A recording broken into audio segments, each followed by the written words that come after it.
女性が母親をリヤカーに乗せて運ぶ。どこに行きたいの？私をどっかに連れて行ってください。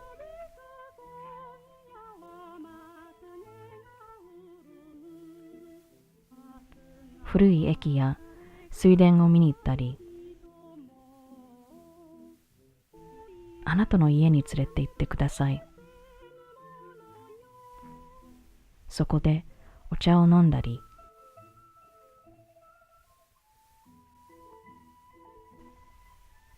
女性が母親をリヤカーに乗せて運ぶ。未来の話をしてください。あなたが行くすべての場所を教えてください。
Last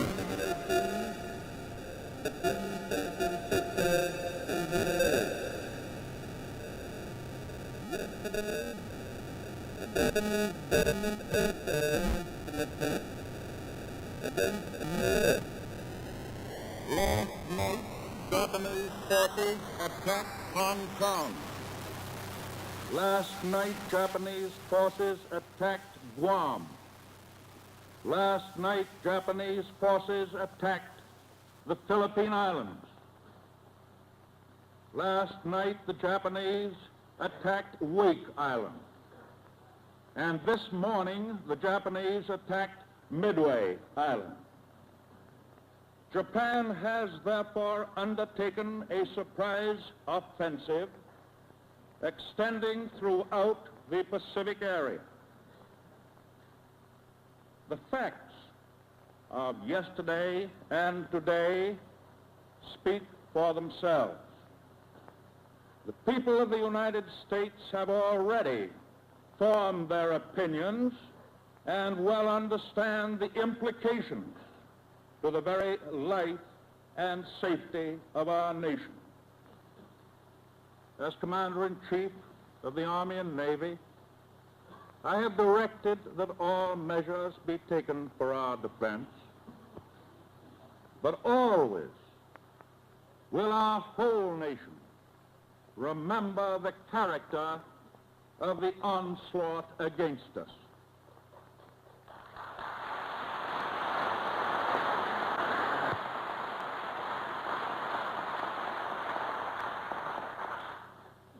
No matter how long it may take us to overcome this premeditated invasion, the American people in their righteous might will win through to absolute victory.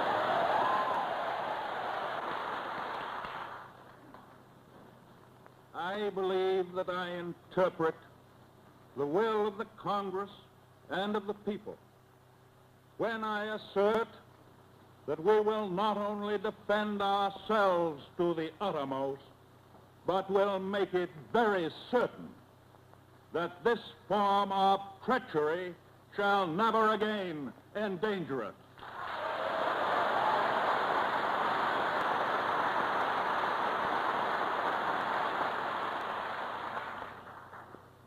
Hostilities exist. There is no blinking at the fact that our people, our territory, and our interests are in grave danger. With confidence in our armed forces, with the unbounding determination of our people, we will gain the inevitable triumph, so help us God.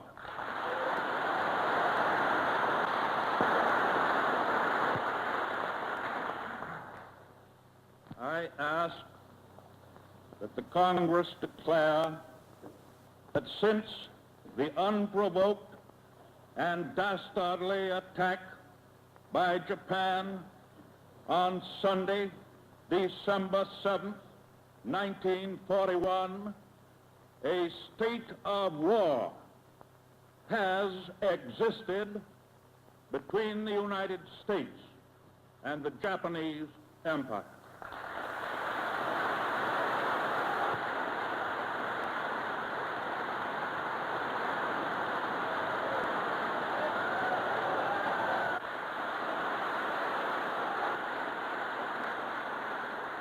Congress, with overwhelming acclaim, then voted the declaration of a state of war, and the President signed it 3 hours after this historic scene.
Before the war, sometime in the 1930s, my grandparents purchased a plot of land in Walnut Grove on RR number 1 Milner, BC. They were fruit and poultry farmers. My grandmother was the boss, they say. Workers came to work on her farm and they harvested various kinds of berries, but mostly strawberry and asparagus. To master a berry farm takes years. You have to measure the frost and intuit the weather conditions to make a good enough crop for sale. These facts were not known to me until in 2007 when I went to Japan for the first time. A great-aunt told me how much berry farming was precarious, high risk, and tricky. That my grandparents finally got it right and produced a nice enough field of strawberries in the summer of 1942, but the war broke out and they lost their fruits of labor. They had 6 acres of cleared land, 4.5 acres of non-cleared, and 6 acres of under cultivation, 34 acreages strawberries, a quarter acreage black currants, half acreage asparagus, and 1 acreage raspberries. Asparagus was my grandmother's favorite vegetable. They lived in a shingled 24-foot by 40-foot dwelling and had a 24-foot by 30-foot barn, a 14-foot by 16-foot packing shed, and an 18-foot by 20-foot woodshed.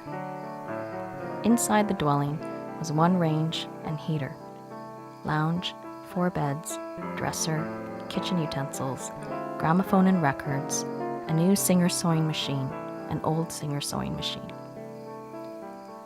My grandmother was also a seamstress. She made everyone's clothes. On the dwelling, they also had farm tools, hoes, drags, shovels, spades, hand cultivator, spray pump, forks, carpenter tools, axes, bicycles, and 2-wheel carts. Strawberry carts, raspberry carts, asparagus crates, 70 packing trays, preserves, jams, canned fish, pickles, and potatoes.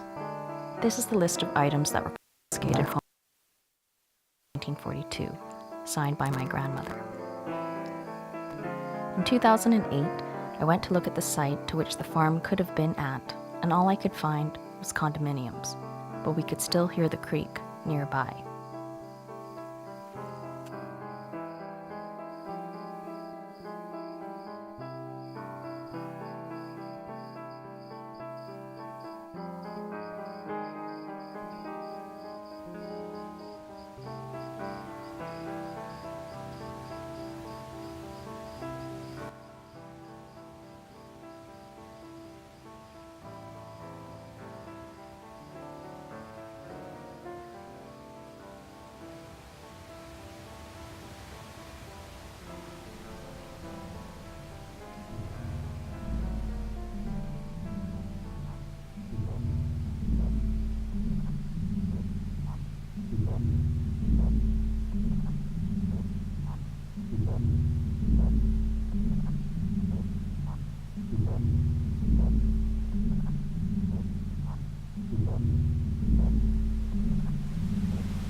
おばさんが2人の娘と桟橋に向かって歩いている。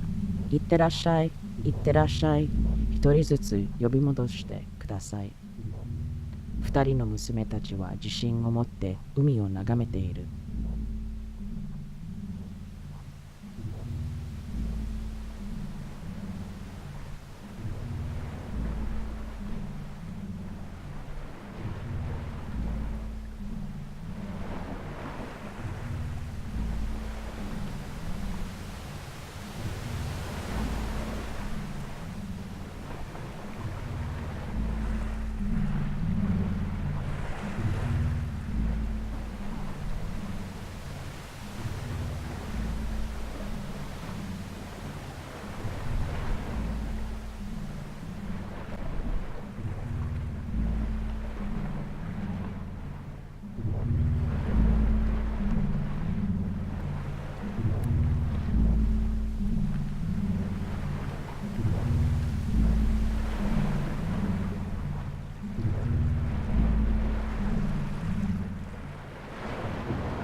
ばさんは彼らと向き合って、私はあなたを途中まで送っていきます。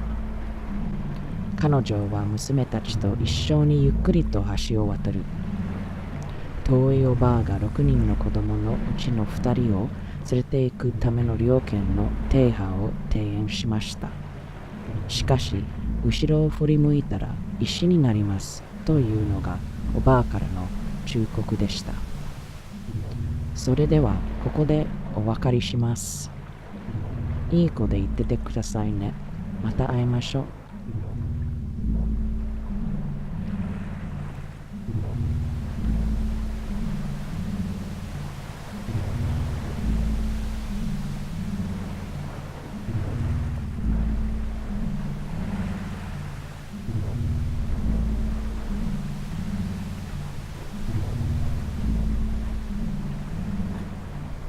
日本語と英語の両方を話すことのできる長女が一家の生計を立てていた。一緒に旅に出た妹は山上でいたずらっこ冒険する準備はできていた。何をするにしても後ろは振り向けないで。そうしたら石に変わっちゃうから、前に向かって歩いて、前に向かって。旅は長くかかった。何日も何週間も。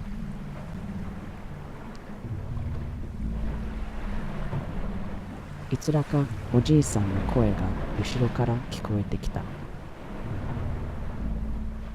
こんにちは、若い二人さん。一緒に歩いてもいいかね。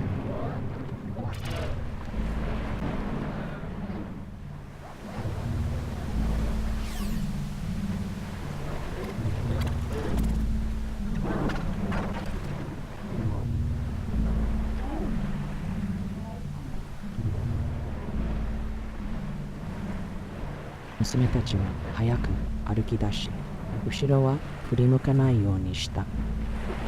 こんにちは、若いお二人さん。私はただの漁師で一緒に歩きたいだけなら。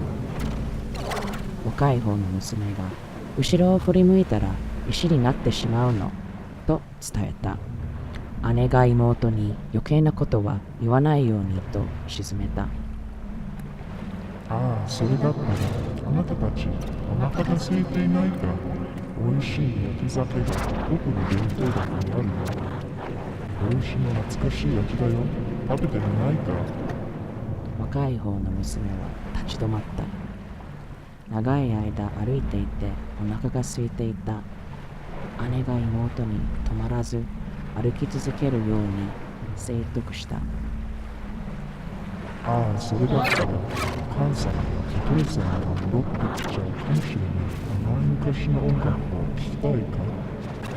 歌が彼らにまた会えるようにしてくれるの。姉が立ち止まった。お父さんにまた会いたいと思った。妹が姉に止まらず歩き続けるように説得した。ああ、これが最後。ここに残ることができる宝物は持っている。なぜ遠い海の向こうの何があるかわからないところまで旅をするの？両方の娘が立ち止まった。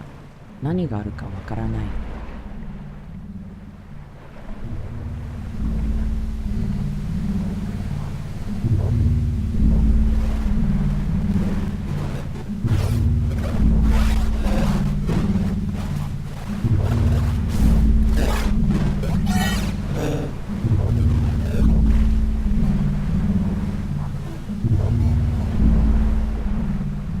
後ろから漁師が大声を出してわめき、橋の上で暴れているのが聞こえた。怖がりながらも娘たちは前に歩いていた。どんなに後ろを振り向いてみたくても前に向かって歩いていった。前に向かって。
She had two names, Fumier and Frances. What I remember is that she had a love of gardening. She had a way of collecting tons of house plants and then multiplying them, snipping its leaves and then replanting them. I have a great memory of a wooden staircase display to store all her houseplants. She had a huge collection of African violets. She just admired them every day. She also loved bingo. That's what she did on Monday nights with my aunt. But I also distinctly remember she would make tea, something like orange pico, and she would serve this snack. She took great pride in making these saltine cracker sandwiches with peanut butter and sometimes some of her homemade jam. It must have been a comfort thing, but that's what she ate when we had tea.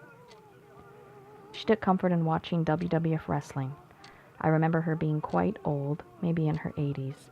We watched wrestling together, and one day I actually got us tickets to go see a show at the P&E Coliseum live.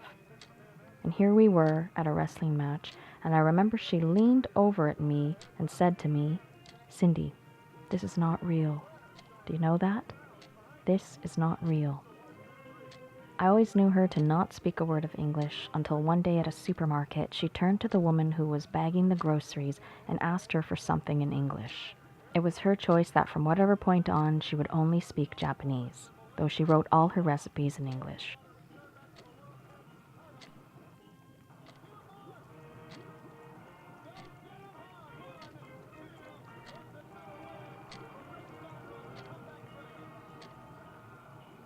On a shelf, at the foot of the stairs, by what was her pickling room, is a glass case which houses her collection of small wooden kokeshi dolls. For each time she journeyed from Japan to Canada, she brought back one of these dolls, a practice that she maintained as a small child and into her old age.